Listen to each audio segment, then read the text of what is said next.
함께 하실 하나님 말씀은 빌립보서 2장 5절 말씀입니다. 빌립보서 2장 5절 말씀 찾으셨으면 제가 받들어 읽겠습니다. 너희 안에 이 생각이 있게 하라. 이 생각은 그리스도 예수 안에도 있었느니라. 본문에 이 생각, this mind라는 표현이 나오죠. 자, 이 생각은 주님 안에 있던 생각인데 어떤 생각일까요? 예수 그리스도의 섬김과 순종의 자세에 대한 것입니다. 결론은 단순해 보이지만 내용은 그렇게 단순하지 않습니다. 성경을 지식적으로만 많이 알고 있다고 하더라도 하나님 말씀에 순종하기가 쉽지 않죠. 바울은 고린도전서 2장 16절에서 우리는 그리스도의 생각을 소유하고 있느니라 라고 본문과 동일한 내용을 언급한 적이 있습니다. 고린도전서 2장 16절 그러므로 누가 주의 생각을 알아서 그분을 지도하겠느냐.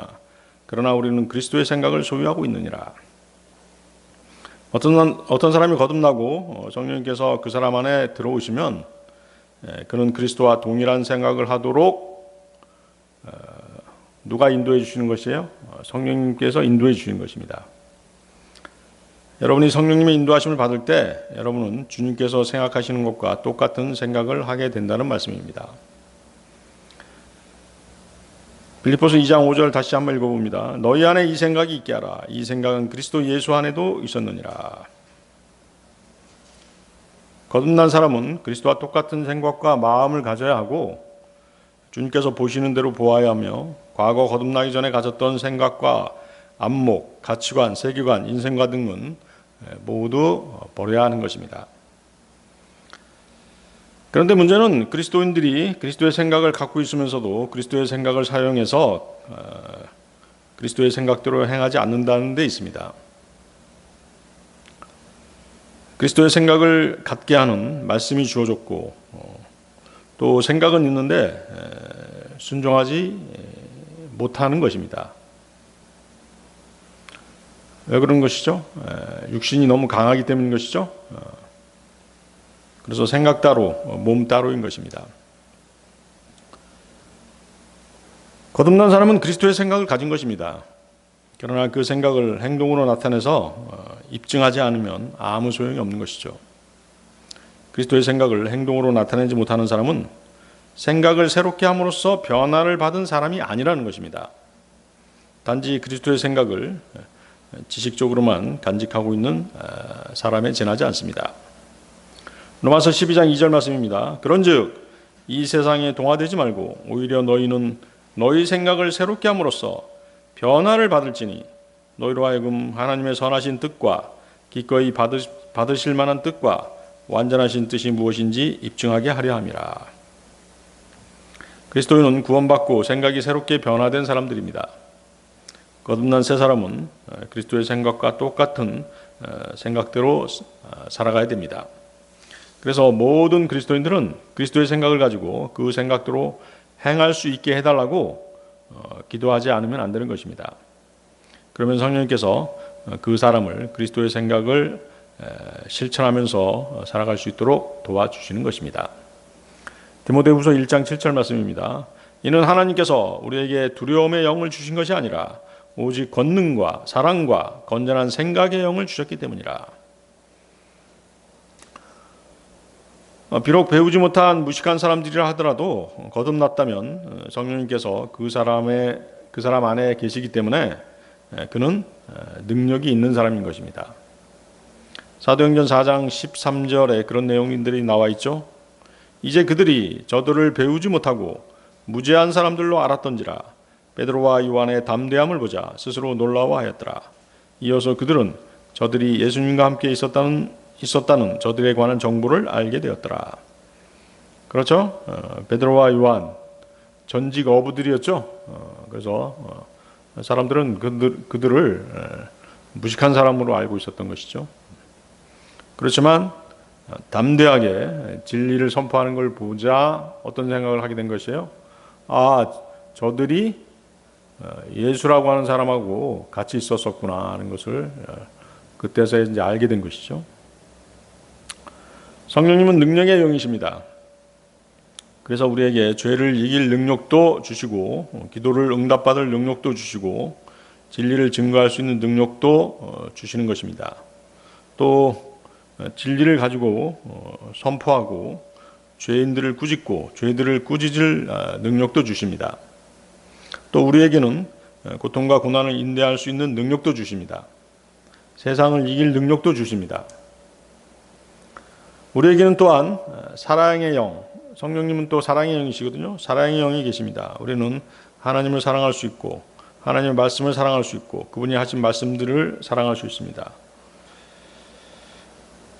우리는 잃어버린 혼들을 사랑할 수 있고 지체들을 사랑할 수 있고 우리는 우리의 마음을 위의 것들에 둠으로써 하늘에 있는 것들을 사모할 수 있습니다.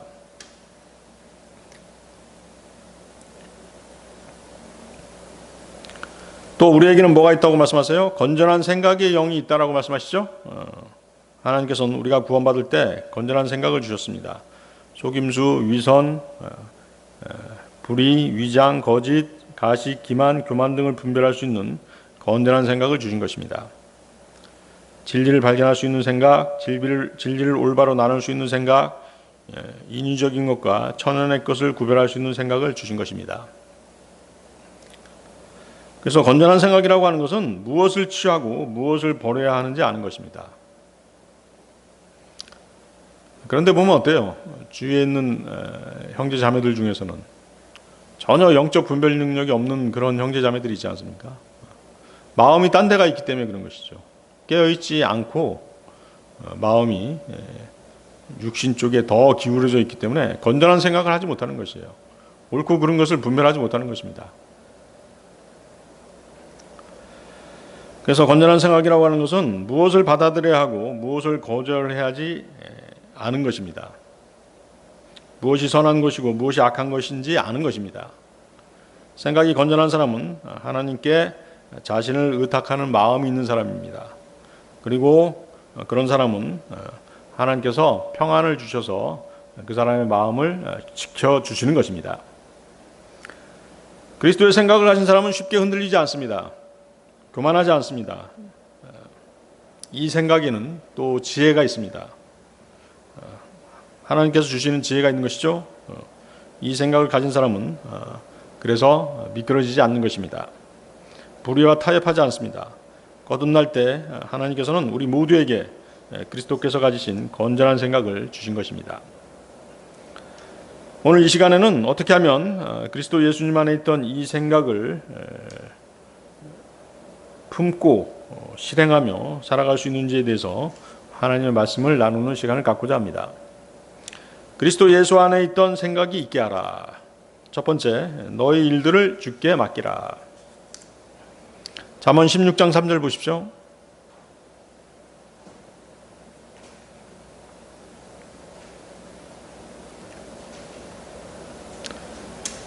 잠언 16장 3절 너의 일들을 주께 맡기라. 그리하면 너의 생각들이 확고히 세워지리라. 이 말씀은 성경에서 가장 위대한 약속들 중에 하나라고 말씀드린 적이 있습니다. 자신의 일들을 주님께 맡겨드릴 수 있다면 그의 마음은 평안 가운데 있게 될 것입니다. 그러면 어떻게 하는 것이 맡겨드리는 것입니까? 자신이 하는 모든 일들을 그분께 묻고 기도 가운데 행하는 것이 맡겨드리는 것입니다. 자신의 일들을 주님께 맡겨드리는 그 생각을 가진 사람이 주님을 기쁘게 해드릴 수 있는 사람인 것입니다. 점점 더 악해져가는 현 세상에서 가장 절실하게 요구되는 것은 생각들이 왜곡되지 않고 바로 서는 것입니다. 우리네 세상을 보세요.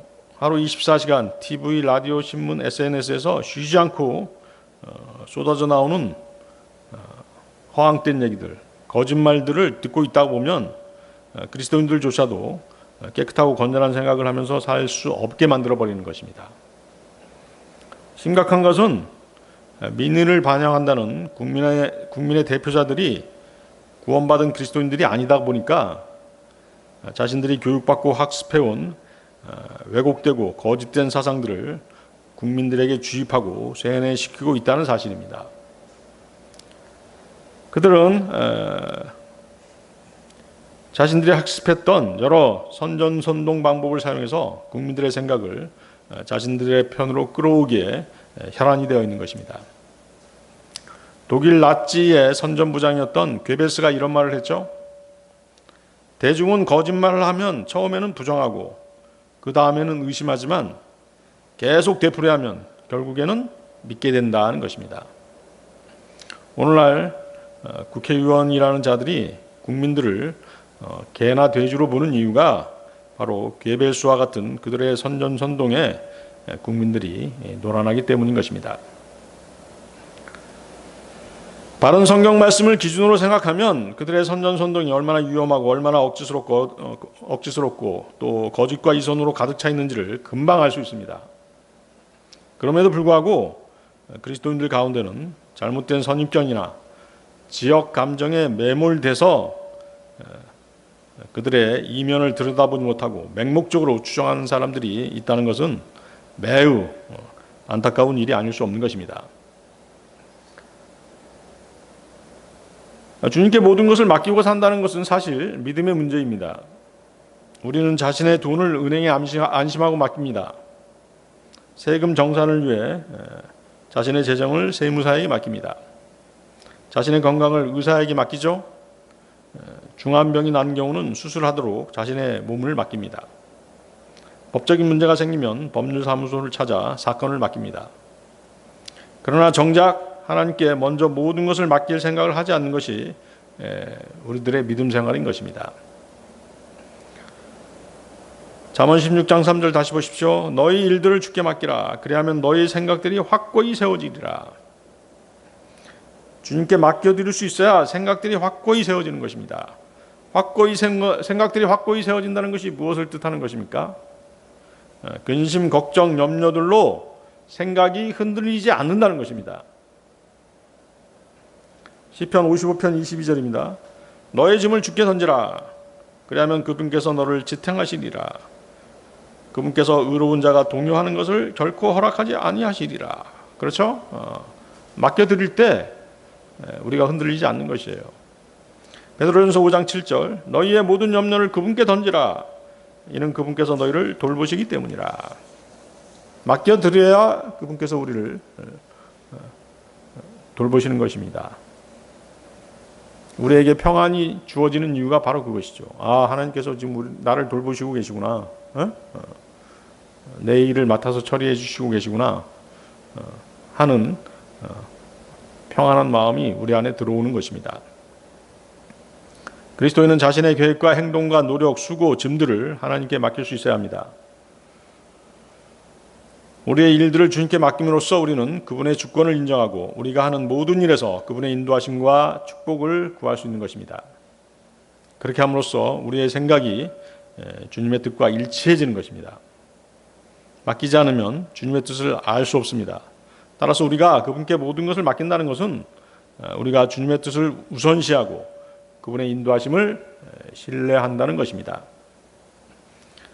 그러면 우리의 가는 길이 더욱 명료해지고 우리의 노력이 확실한 결실을 맺게 되는 것입니다.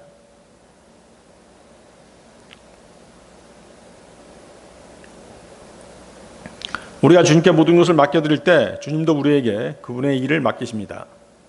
말씀을 맡겨주시고 지체들을 맡기고 또 사역들을 맡겨주시는 것입니다. 디모데후서 2장 2절 한번 보십시오.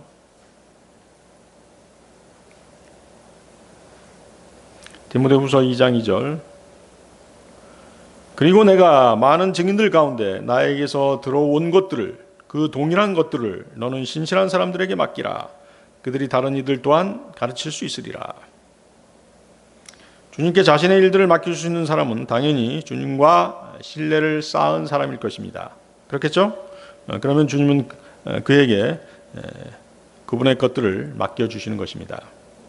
본문은 디모데가 많은 증인들 가운데서 들은 것들이 여러 번에 걸쳐서 디모데에게 맡겨졌음을 알게 합니다. 디모데가 많은 증인들 가운데서 들은 것들은 진리의 말씀과 직접적으로 연관되는 것들입니다. 고린도후서 5장 19절 말씀인데요. 더욱 정확히 말하자면 하나님께서 그리스도 안에 계셨고 세상을 그분께로 화해시키시어 그들의 범법들을 그들에게 전가하지 아니하신 것이라. 그리하여 화해의 말씀을 우리에게 위임하셨도다. 우리 그리스도인들에게 맡겨진 가장 위대한 사역은 화해의 말씀입니다. 저와 여러분은 구원받을 때 자신의 혼을, 우리의 혼을 주님께 맡겨드렸죠? 그 맡겨드린 일들로 인해서 다른 혼들에게 화해의 말씀, 즉 진리의 복음을 전하도록 맡겨주신 것입니다. 만일 하나님께서 이 세상의 모든 죄에 대한 책임을 세상에 돌리셨다면 이 세상은 벌써 멸망해 버렸을 것입니다. 그러나 하나님께서는 이 세상 사람들에게 구원을 받을 수 있는 기회를 주셨습니다. 우리 그리스도인들이 화해의 직분을 부여받고 화해의 말씀을 맡았다는 점에서 모든 그리스도인들은 자신의 역할을 부여받은 것입니다.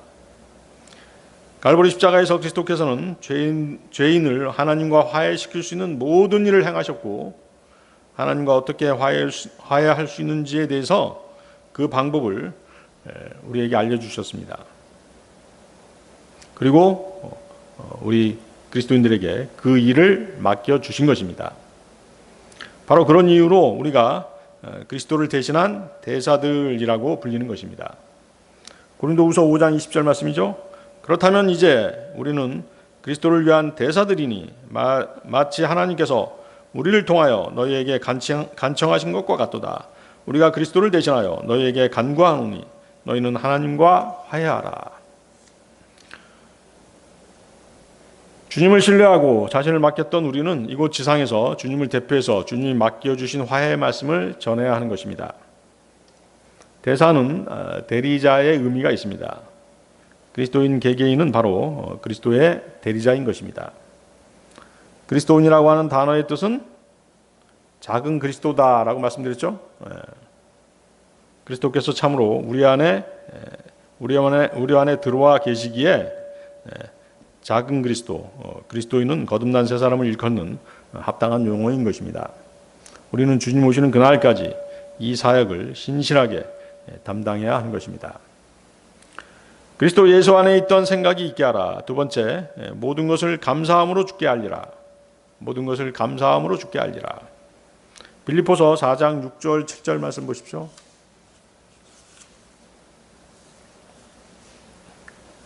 빌립보서 4장 6절에서 7절 말씀.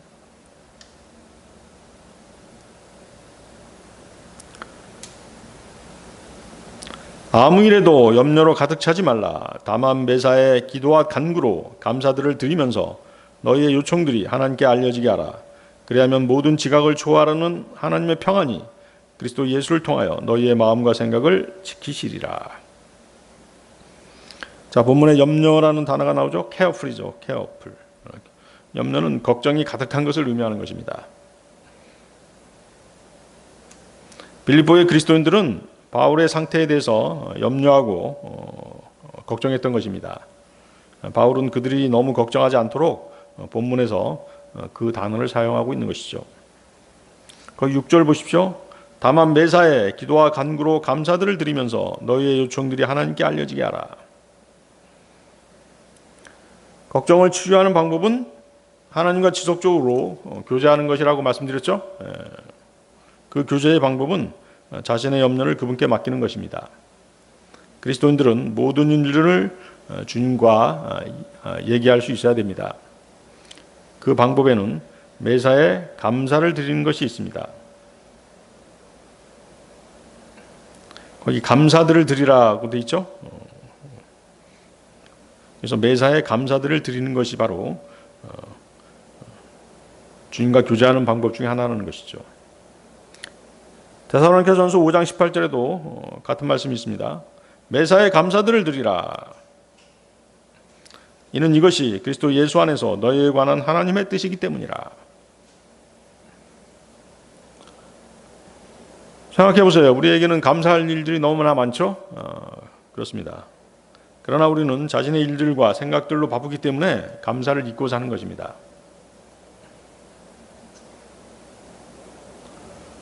기도 응답을 받고서도 어때요? 감사를 잊어버리죠? 잘 풀렸네, 뭐 잘 됐네 하면서 그냥 넘어가 버리는 것이에요. 자기가 기도한 것조차도 잊어버릴 때가 있는 것입니다. 그렇지만 우리 여러분이 깨어 있어야 되는 이유가 바로 감사를 잊지 말아야 되는 것이죠. 응? 사실 저는 구원받고 나서 식사 기도에 아주 회의적이었습니다. 너무 이제 외식적이고 형식적으로 보였기 때문인 것이죠. 그런데 매사에 감사해야 된다는 말씀으로 인해서 식사 기도가 중요한 감사 기도가 될 수 있다는 생각을 하게 된 것입니다. 주님은 모든 사람들뿐만 아니라 짐승들에게도 양식을 주셔서 먹게 하시는 자비로우신 분이시기 때문입니다. 시편 136편 25절에는 모든 육체에게 양식을 주시는 분께 감사들을 드리라. 이는 그분의 자비가 영원토록 지속되기 때문이라. 정확하게 말씀하고 계시죠? 양식을 주시는 분께 감사들을 드리라. 시편 147편 9절 그분께서 짐승에게 그의 양식을 주시나니 우는 까마귀 새끼들에게도 그러하시도다. 우리는 매사에 좋은 일이 있을 때나 불행한 일이 있을 때도 감사해야 되는 것입니다. 언제 어디서건 감사해야 합니다. 문제가 있건 일이 잘 풀리건 어느 위치에 있건 감사해야 합니다. 이것이 그리스도 예수 안에서 너희에 관한 하나님의 뜻이기 때문이라. 감사는 기도와 함께 우리가 예배드릴 때 주님께 드리는 영적 제물 중에 하나입니다. 우리가 쉬지 않고 기도하고 매사에 감사를 드리는 것은 우리가 항상 주님을 의식하고 주님께 모든 것을 맡기고 산다는 증표인 것입니다. 믿음의 증표인 것이죠. 그렇죠? 믿음의 증표예요. 성도는 자기 생각과 마음속에 있는 모든 것으로 주님과 교제해야 합니다. 기도는 예배와 찬양으로 하나님께 가까이 다가감으로 경배드리는 것이고 간구는 필요와 원하는 것을 아뢰며 구하는 것입니다. 이 모든 것들은 감사함으로 이루어져야 된다는 것이죠. 감사가 필요한 이유는 자신의 기도가 응답되어질 것을 믿고 미리 감사하는 것입니다. 그것이 믿음 아니겠어요? 그렇죠? 거기 7절 보십시오. 빌립보서 4장 7절. 그리하면 모든 지각을 초월하는 하나님의 평안이 그리스도 예수를 통하여 너희의 마음과 생각을 지키시리라.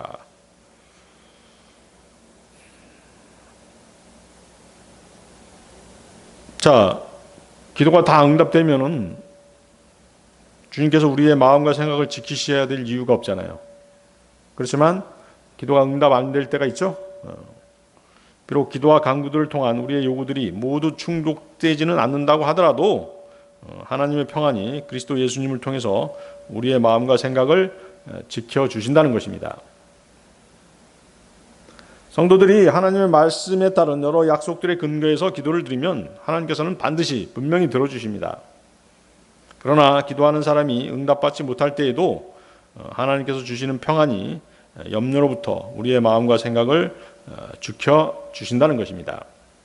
하나님의 뜻과 생각은 우리의 생각과 뜻과 다르기 때문에 하나님께서는 우리의 기도에 응답하는 그 시기, 때가 있는 것입니다.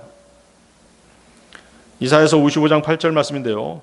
이는 나의 생각들은 너희의 생각들이 아니며 나의 길들이 너희의 길들도 아니기 때문이라 주가 말하노라. 주님이 주시는 평안은 걱정, 근심, 염려가 전혀 없는 것이 아니라 그 모든 걱정, 근심, 염려 가운데서도 우리를 지켜주시는 평안이라는 것입니다. 주님은 그분의 때가 있으십니다. 주님은 그 시기에 맞추어서 가장 좋은 때 여러분의 기도에 응답하실 것입니다. 그때까지 주님은 우리에게 평안 가운데 거하도록 조치를 취해 주시는 것이죠. 이사야서 26장 3절 말씀입니다. 당신께서는 자신의 생각이 당신께 고정된 자를 완전한 평안 가운데서 지키시리니 그가 당신을 신뢰하기 때문이니이다. 이사야서 48장 18절. 오, 내가 나의 명령들에 경청하였더라면 얼마나 좋았을까. 그리하였더라면 너의 화평이 강 같았을 것이요 너의 의가 바다의 파도들 같았으리라. 평강, 평안, 화평의 모든 영어 단어는 피스죠? 피스입니다.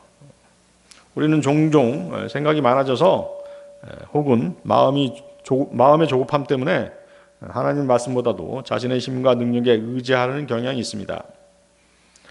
그래서는 하나님께서 주시는 평안 가운데 일을 끝맺을 수 없는 것입니다. 당장은 상황이 안 좋아 보이고 또 절망스러워 보이고 불가능해 보일지라도 인내로 하나님의 말씀에 순종하다 보면 어느새 상황이 호전되고 자신에게 유리한 방향으로 흘러가는 것을 볼 수 있는 것입니다. 그러나 육신의 힘, 타인의 힘, 세상의 힘을 빌어 일을 처리하고자 하면 그 일은 안 좋은 결말로 끝나는 경우가 대부분입니다. 우리의 생각과 마음을 그분께 맡기면 그분은 일이 진행되는 동안 우리에게 평안을 주시고 아름답게 그 일을 매조지해 주시는 분이십니다.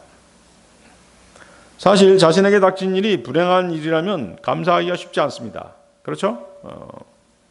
하지만 나에게 일어나는 모든 일들로 인해 내 자신이 바로잡혀지고 말씀에 맞춰 살 수 있는 믿음이 성장하고 궁극적으로는 주님과 같은 생각으로 살도록 하나님께서 허락하신 일임을 안다면 어떤 일이라도 하나님께 감사할 수 있는 것입니다.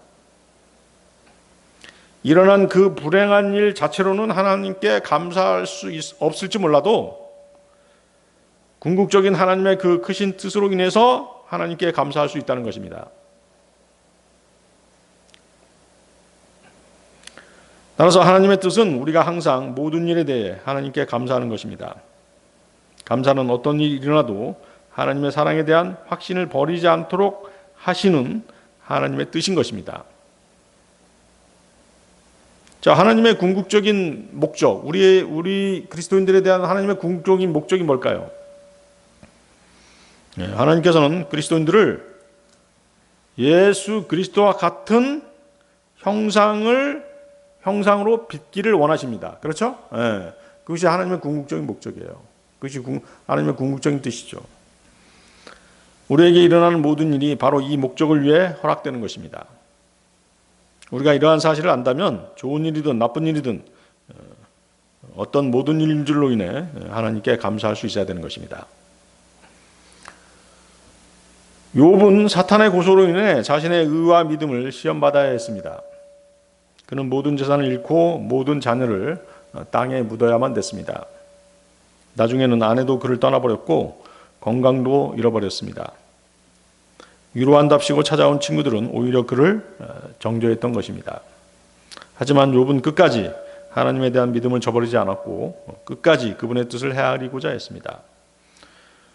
욥기 1장 20절에서 22절 보면 욥이 어떤 태도, 하나님에 대한 어떤 태도를 가지고 있었는지 알 수 있죠? 욥기 1장 20절에서 22절. 그때 욥이 일어나서 그의 덧옷을 찢고 그의 머리를 밀었으니 땅바닥 위에 엎드려 경배하면서 말하기를 내가 나의 어머니 태에서 맨몸으로 나왔으니 내가 맨몸으로 그리 되돌아가리이다. 주께서 주셨으므로 또한 주께서 가져가셨나이다. 주의 이름이 찬양받으시기를 바라나이다 하였더라. 이 모든 것에 있어서 욥이 죄를 짓지 아니하였고 어리석게 하나님을 탓하지도 아니하였더라. 욥은 자녀들이 죽은 것이나 재산을 잃은 것이나 건강을 잃은 것으로 인해서 주님을 찬양하지 않았습니다. 그렇죠? 찬양할 수 없는 것이죠. 너무 불행한 일이었기 때문에. 욥은 하나님께서 모든 것을 주관하고 계시다는 사실로 인해서 하나님을 찬양한 것입니다. 놀라운 일이죠? 욥은 자신에게 일어난 모든 일이 선하다라고 말하지 않았습니다. 그러나 또 실제로도 자신한테는 불행한 일이 닥쳤지 않습니까? 그러나 그는 자신에게 일어난 모든 일을 허락하신 하나님께서는 선하신 분이라는 것을 알고 있었던 것입니다. 항상 하나님께서 주신 것이 자신의 유익을 위한 최선의 것이었다는 것을 알고 있었기에 욥은 주님께 감사할 수 있었던 것입니다. 그것이 바로 욥을 향한 하나님의 뜻이었습니다. 나쁜 일은 구원받은 사람이나 구원받지 않은 사람에게도 생깁니다. 구원받지 못한 사람은 자신에게 왜 이런 일이 일어났는지 이해하지 못합니다. 하지만 구원받은 사람은 나쁜 일이 일어났을 때 그것을 자신의 믿음과 또 하나님과 성경 말씀과 연결시키려고 하죠. 그래서 구원받은 사람은 자신에게 왜 이런 일이 일어났는지에 대해서 바로 이해할 수 있는 것입니다. 하나님께서 자신을 하나님의 생각과 뜻에 일치시키려고 그러한 일을 허락하셨기 때문입니다. 그래서 성경은 모든 일 안에서 in everything이라고 되어 있죠. 모든 일 안에서, 즉 매사에 하나님께 감사하라고 말씀하시는 것입니다. 어떤 어려움 가운데서도 하나님께서 그 일을 통해서 우리를 정련하신다는 그 사실로 인해 우리가 주님께 감사를 드리는 것이 바로 하나님의 뜻인 것입니다. 하박국 3장 17절에서 19절에는 이런 말씀이 있습니다. 하박국 3장 17, 19절. 비록 무화과 나무가 무성하지 아니하고 포도나무들 안에도 열매가 없으며 올리브 나무에 수고한 것이 끊기고 밭들이 아무 음식을 내지 못하며 우리에게 양떼가 끊어지고 외양간들의 아무 소떼가 없을지라도 나는 여전히 주를 크게 기뻐하겠노라. 나는 나의 구원의 하나님을 즐거워하겠노라. 주 하나님께서는 나의 힘이시라. 그런즉 그분께서 나의 두 발을 암사슴들의 발 같게 하실 것이요 그분께서 나로 하여금 나의 높은 곳들 위를 거닐게 하시리라. 먹을 것도 없고 가진 재산도 없고 백도 없고 주위의 모든 사람들이 등을 돌리고 있다고 하더라도 하박국 선지자는 그러한 상황에 낙담하지 않겠노라고 고백합니다. 자신을 구원하신 하나님으로 인해 만족하고 기뻐할 수 있다는 것입니다. 자신을 향한 하나님의 궁극적인 목적을 잘 알고 있기 때문에 그렇게 할 수 있는 것입니다.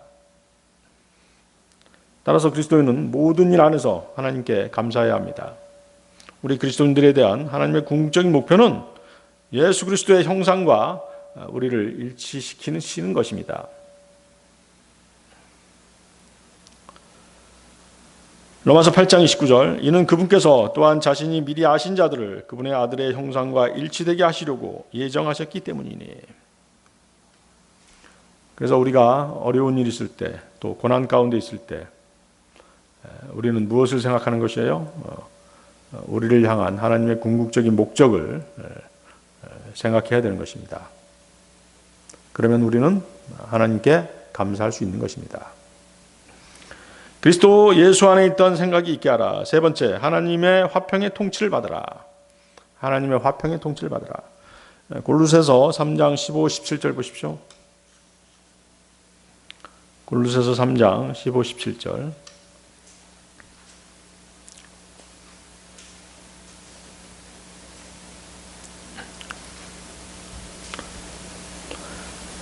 그리고 하나님의 화평이 너희의 마음을 주관하게 하라. 그 화평에 이르도록 너희 또한 한 몸 안에서 부르심을 받은 것이니라.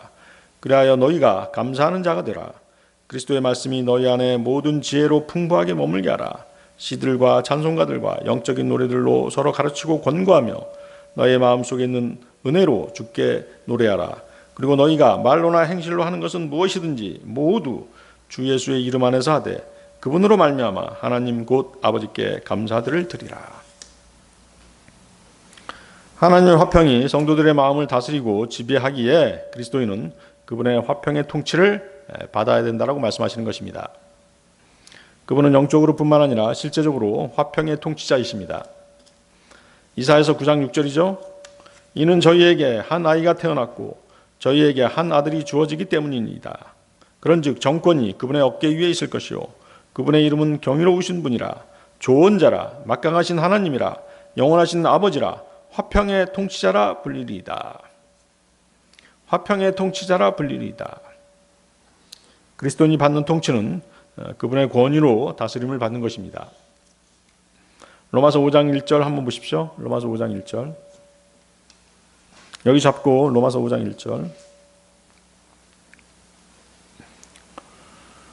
그러므로 믿음으로 정당함을 입증받은 우리에게는 우리 주 예수 그리스도를 통하여 하나님과 함께한 화평이 있느니라.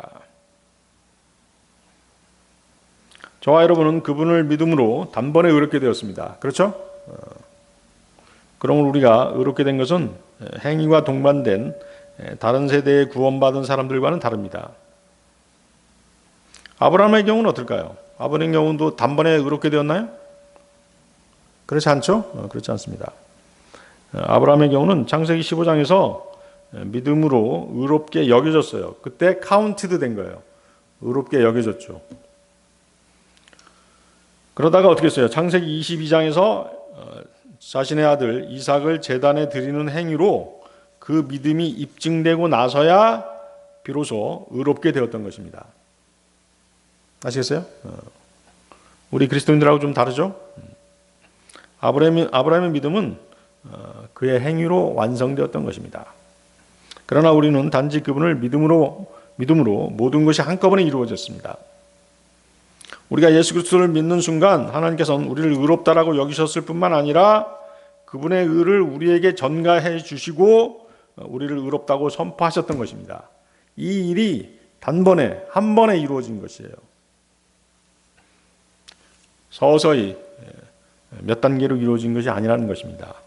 순차적으로 이루어진 것이 아니라는 것입니다. 세월을 두고 이루어진 것이 아니라는 것이죠. 단번에 이루어진 것입니다.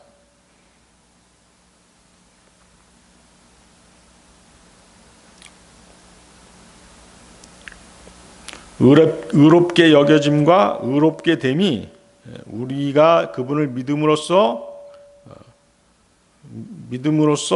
바로 동시에 이루어졌던 것입니다.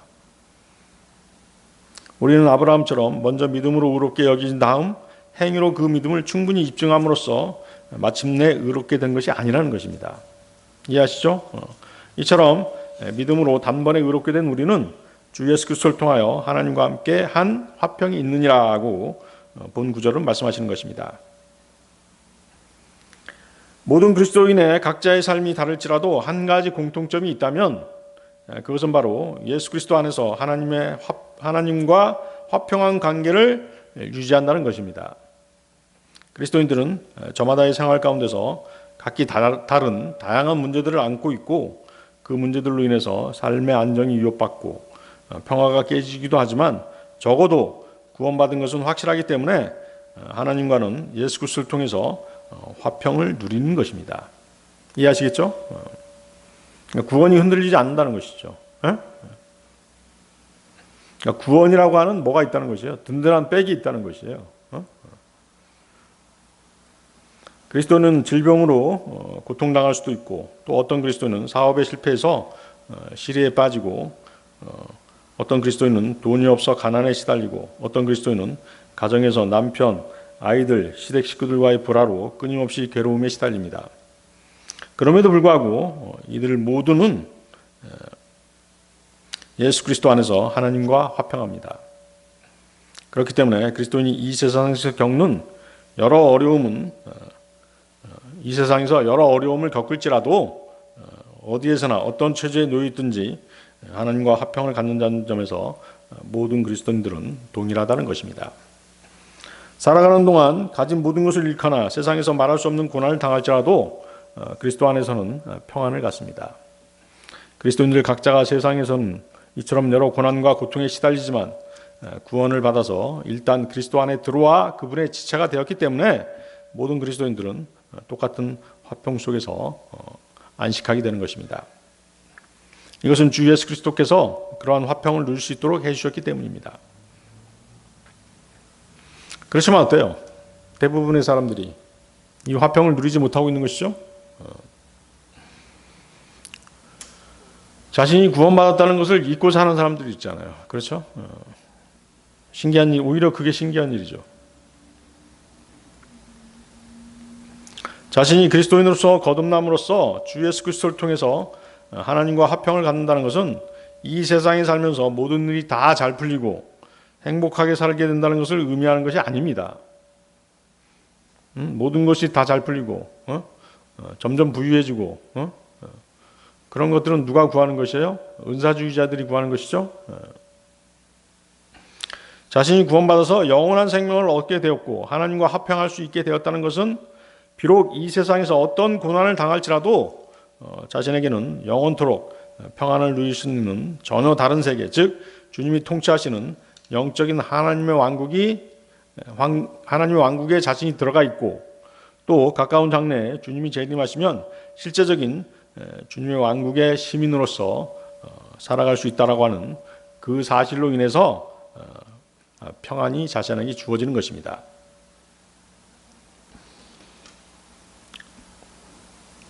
가끔 문득문득 내가 구원받아 지옥에 갈 두려움이 없다는 그 사실 하나만으로도 어때요? 대단한 위로가 되고 위안이 되죠?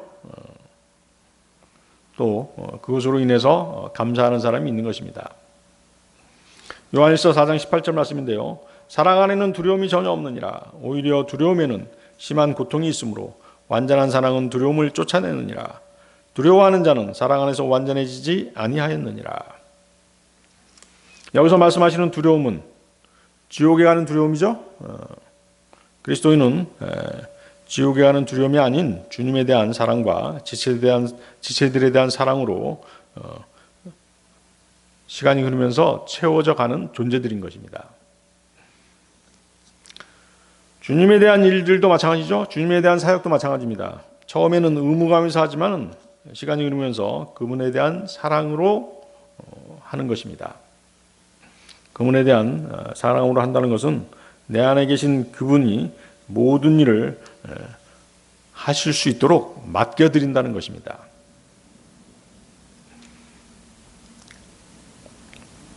자, 본문의 권고는 우리 믿음 생활에 대한 것입니다. 15절 다시 보십시오. 우리 처음에 봤던 골로새서 3장 15절. 골로새서 3장 15절 다시 보십니다. 하나님의 화평이 너희의 마음을 주관하게 하라. 자, 하나님의 화평에는 교회 안에서 형제 자매들과의 불화를 피하도록 마음을 다스리는 것도 포함됩니다. 골로새서 3장 12, 13절인데요. 그 위에 한번 보십시오. 골로새서 3장 12, 13절. 그러므로 거룩하고 사랑받는 하나님께 택함받은 자로서 자비들의 인정과 친절과 생각의 겸손과 온유와 오래 참으로 옷 입으라. 만일 어떤 사람이 누군가와 언쟁이 있다면 서로 참아주고 서로 용서하라. 곧 그리스도께서 너희를 용서하신 것 같이 너희 역시 그렇게 하라. 너희 역시 그렇게 행하라. 그리스도인들은 화평으로 부름을 받았는데 그 화평에 이르도록 너희 또한 한 몸 안에서 부르심을 받은 것이니라라고 15절 후반부에서 말씀하고 계십니다. 15절 후반부 보세요. 그렇게 말씀하시죠? 그 화평에 이르도록 너희 또한 한 몸 안에서 부르심을 받은 것이니라. 우리 주위에 있는 형제 자매들이 그리스도 안에 있는 지체들이라는 것을 염두에 둔다면 어때요?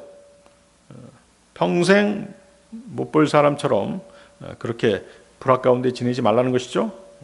평생 못 볼 사람이 아니라 어때요? 영원토록 같이 할 사람들인 것이잖아요. 그렇죠?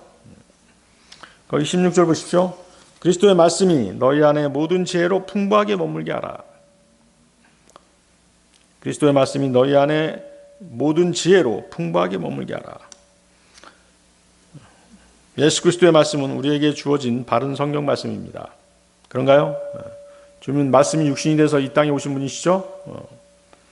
그리스도인은 하나님의 말씀이 있어야 영적 전쟁을 치를 수 있습니다. 에베소 6장 17절 말씀. 그리고 구원의 투구와 성령의 검 곧 하나님의 말씀을 붙들라.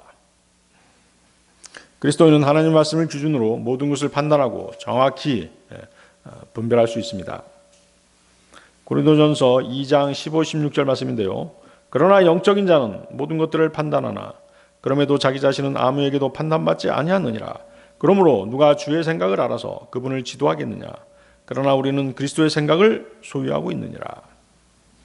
그리스도의 생각을 소유하고 있느니라. 히브리서 5장 14절. 그러나 단단한 음식은 장성한 나이에 이른 자들에게 속해 있나니 곧 그들은 말씀을 사용함으로써 자신들의 감각들이 단련되도록 하여 선악을 둘 다 분별하는 자들이라. 또 계속해서 17절 보시겠습니다. 골로새서 3장 17절. 너희가 말로나 행실로 하는 것은 무엇이든지 모두 주 예수의 이름 안에서 하되 그분으로 말미암아 하나님 곧 아버지께 감사를 드리라. 감사라는 단어가 계속 나오고 있죠. 그리스도인들이 말하고 행동하는 것은 주 예수의 이름으로 말하고 행동해야 하며 그가 그것을 말하고 행동할 때도 예수 그리스도를 통하여 하나님 아버지께 감사를 드려야 된다라고 말씀하시는 것입니다. 그리스도인이 하나님께 진심으로 감사를 드리지 못하는 것은 그가 만족하지 못하는 어떤 것이 있기 때문입니다. 불평불만이 있기 때문인 것이죠. 그러나 그러한 하나님에 대한 의심은 믿음의 부족인 것입니다. 로마서 14장 23절인데요. 그런즉 의심하는 자는 그가 먹을지라도 단죄를 받으니 그가 믿음으로 먹지 아니하는 까닭이라. 이는 믿음에서 나지 아니하는 것은 무엇이나 죄이기 때문이라. 자신의 양심에 비추어서 옳다는 확신이 서지 않은 채 의심하면서 다른 지체를 위한답시고 자신의 양심에 반해서 어떤 음식을 먹거나 어떤 일을 행한다면 그것은 스스로를 단죄한 것이 된다는 말씀입니다. 거기 단죄라는 단어가 나오죠. 단죄하고 정죄 어떤 차이가 있을까요? 단죄는 죄를 심판해서 어떤 징계가 있는 것이에요. 네? 죄를 심판해서 처단하는 것이죠. 죄를 심판해서 처단하는 것. 그러니까 단죄라는 단어가 나오면 그것은 이제 어떤 징계가 있다는 뜻이에요. 정죄는 말 그대로 뭐예요? 죄가 있다라고 단정할 뿐인 것이죠.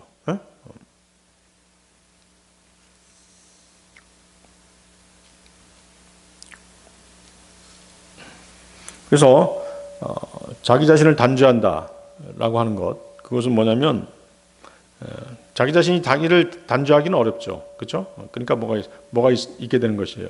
하나님의 징계가 있게 되는 것이죠.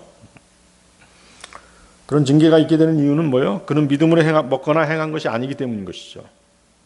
자신의 믿음에 반하는 행동을 하는 것은 자신의 믿음을 스스로 짓밟는 행위인 것입니다. 이것은 믿음으로 행하지 아니하였기 때문에 죄를 짓는 것이고, 따라서 믿음의 양심에 비추어 조금이라도 의심스럽다면 행하지 않는 것이 좋습니다. 무엇이든지 자신의 믿음의 분량대로 행하는 것이 가장 안전한 것이죠. 그래서 여기서 단죄되었다. 영어로 거기 뭐라고 돼 있어요? damned라고 돼 있죠? damn. 이 말은 이제 그 지옥에 떨어지는 영원한 정죄가 아니라 현세에서 어려움을 겪게 되는 일시적인 징계를 의미하는 것입니다. 아시겠어요? 로마서 14장 15절에서 로마서 14장 15절 한번 보세요. 거기 어떤 단어가 있어요? 망치다라는 단어가 있어요. 그래서 망치다라고 하는 말은 그리스도인다운 삶을 파괴시킨다는 뜻이죠. 그리고 여기 23절에서의 단죄는 그리스도인다운 삶이 파괴됨으로써 현실적으로 어려움에 직면하게 된다는 뜻이에요. 그래서 저주라는 말이 있죠. damnation. 그 단어하고 쓰임새가 같은 것입니다. 그 저주로 인해서 그 사람이 직면하게 되는 현실적인 어려움, 질병이랄지 고난이랄지, 심하면 어떻게 돼요? 죽음에 이르기도 할 수 있겠죠? 그것이 바로 이제 단죄되었다는 뜻입니다. 자, 그런데 어때요? 자신이 하고 있는 일이 죄인지 여부를 판단하는 기준이 있지 않습니까? 우리 그리스도인들은. 여기 말씀에서 나와 있는 것처럼 자신의 양심에 꺼리낌이 없으면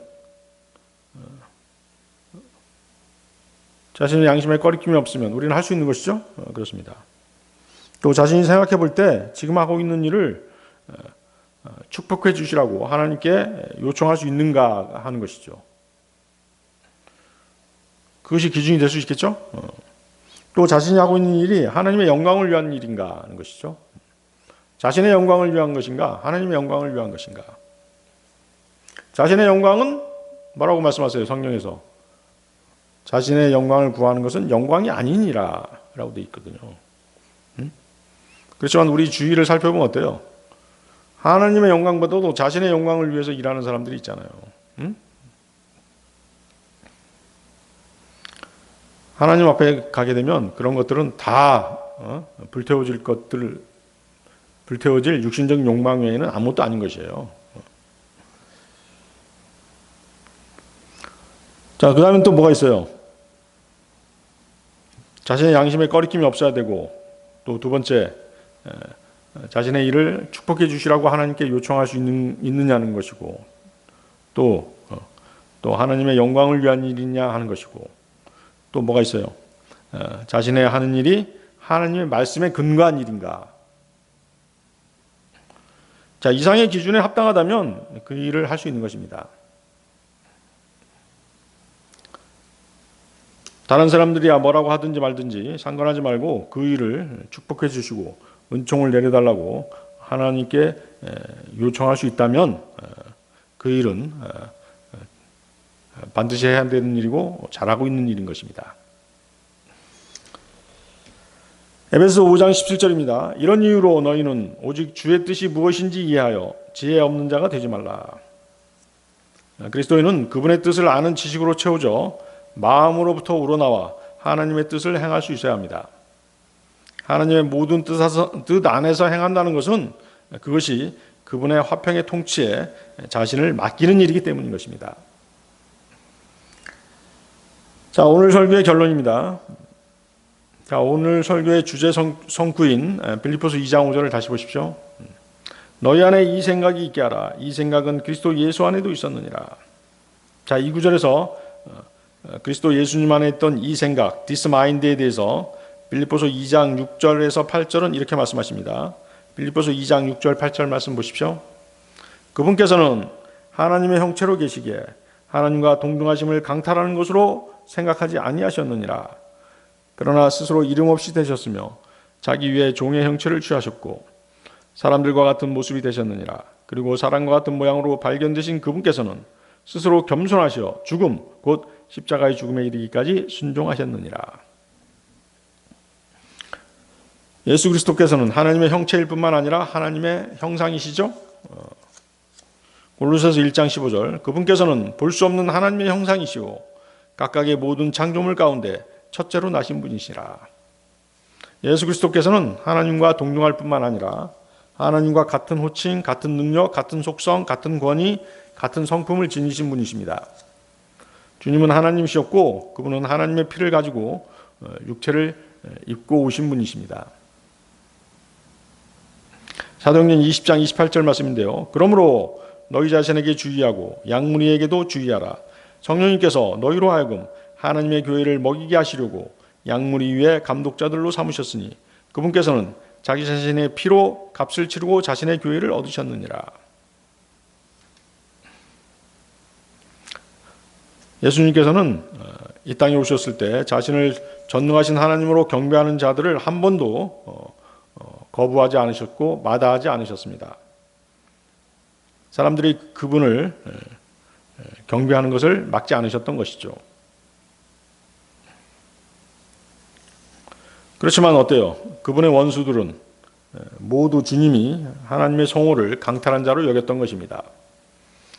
요한복음 10장 33절인데요. 유대인들이 그분께 대답하며 말씀드리기를 선한 행위로 인하여 우리가 당신을 돌로 쳐서 죽이려는 것이 아니라 다만 신성모독으로 인함이라. 이는 곧 당신이 사람이면서 자신을 하나님이라고 하는 까닭이라 하였더라.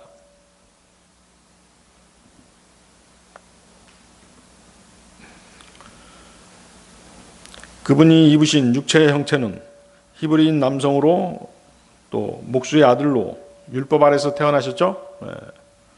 주님은 섬기기 위해서 이 땅에 오신 것입니다. 누가복음 22장 27절 말씀인데요. 그러므로 앉아서 식사하는 자나 섬기는 자 중에 어느 쪽이 더 위대한 자냐? 앉아서 식사하는 자가 아니냐? 그러나 나는 섬기는 자로서 너희 가운데 있노라. 나는 섬기는 자로서 너희 가운데 있노라. 주님은 자신을 비우시고 종의 형체, 즉 사람과 같은 모습으로 나타나셨고 자신을 낮추셨는데 그것은 십자가의 죽음에까지 순종하신 것입니다.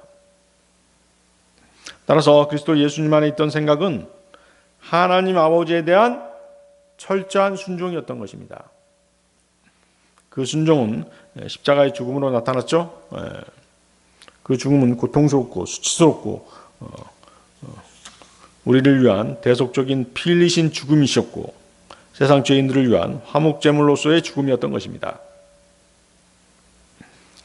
우리가 주님께서 십자가의 죽음으로 보이신 철저한 순종을 기억한다면 우리 역시 그분께 철저히 순종하며 살아야 되는 것입니다. 보이지 않는 그분에 대한 순종은 그분이 말씀이 육신이 되어서 오신 분이시기 때문에 철저히 하나님의 말씀에 순종하는 것입니다. 그것이 곧 우리 그리스도인들이 그리스도 예수님 안에 있던 생각과 동일한 생각으로 믿음 생활을 하는 것입니다. 다 같이 기도하시겠습니다.